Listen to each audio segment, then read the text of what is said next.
ခုတလောရခိုင်မှာအေးငြိမ်နေလို့ထင်ကြတဲ့သူတွေအတွက်နော်အေးကဒီနေ့တစ်ခွက်ပြရပါပြီကျောင်းပြူအမ်ဘရန်လမ်းမှာရှိတဲ့စစ်တပ်စခန်းတွေအကုန်လုံးအေးကတပြိုင်နက်ဒီနေ့ထိုးစစ်ဆင်တိုက်ခိုက်နေတာဖြစ်ပါတယ်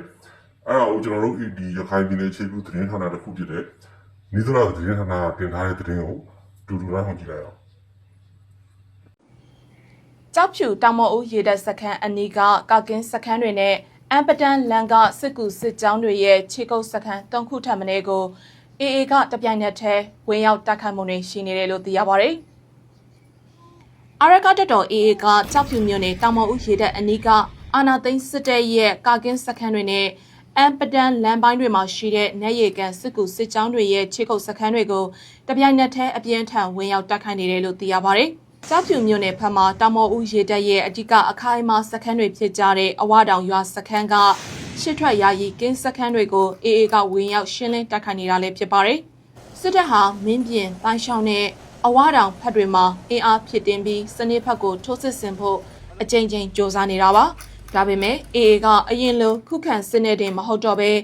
လက်နက်ကြီးနဲ့ drone တွေနဲ့ပစ်ခတ်နေတဲ့စစ်တပ်ရဲ့ယာယီစခန်းငယ်တွေကိုတိုက်စစ်အဖြစ်ဗျူဟာပြောင်းပြီးဝင်ရောက်ရှင်းလင်းနေတာလည်းဖြစ်ပါတယ်။အလားတူပဲအမ်ပတန်လမ်းပိုင်းမှာလည်းအေအေနဲ့မဟာမိတ်တပ်တွေပိတ်ဆို့ထားတဲ့နေရီကန်တောင်စီထိုးစစ်ဆင်လာတဲ့စစ်တပ်ရဲ့စစ်ကူစစ်ကြောင်းတွေကိုအေအေကဩဂတ်လ19ရက်နေ့ညပိုင်းမှာတပြိုင်နက်တည်းဝင်ရောက်တိုက်ခိုက်ခဲ့တာလည်းဖြစ်ပါတယ်။ဂုတ်ကြီးပတ်ဝန်းကျင်ကယာယီစခန်း2ခုနဲ့ပစီကြီးရွာအနာကယာယီစခန်း1ခုတို့ကိုdrone လက်နက်ကြီးစနိုက်ပါတွေအပြင်မြေပြင်တပ်ဖွဲ့တွေနဲ့ပါအနီးကပ်ဝင်ရောက်တိုက်ခိုက်ခဲ့တာကြောင့်စခန်းတွေပြိုလဲပြီးထိခိုက်ဒေဆုံးခဲ့ရတဲ့စစ်သားအများအပြားကိုညာရင်းချင်းပဲပဒန်းဖက်ကိုကားတွေနဲ့တိထုတ်သွားခဲ့ရတယ်လို့သိရပါတယ်။ဒီလိုတိုက်ခိုက်မှုတွေကြောင့်စစ်တပ်အနေနဲ့စနေဖက်ကိုထိုးစစ်မဆင်နိုင်ပဲတပ်စခန်းတွေချင်းချောက်ခံနေရတယ်လို့